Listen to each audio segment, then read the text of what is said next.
What is the purpose behind the testimony? Why do we need to listen to them? మనము వాక్యమే కాకుండా సాక్ష్యాలు కూడా ఎందుకు వినాలి? సాక్ష్యాలు వింటున్నప్పుడు ఏం జరుగుతుంది అది కూడా మనం తెలుసుకుందాం.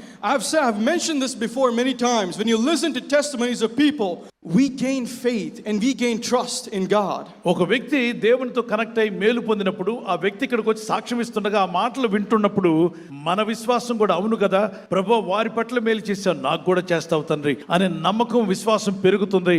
Now some of you might be thinking, okay, so I'm living for God. I'm seeing people coming on stage and talking and sharing their testimonies. What about me?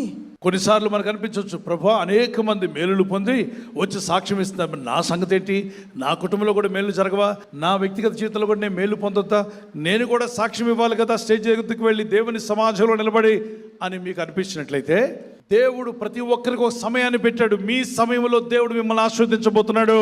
Amen. The reason why God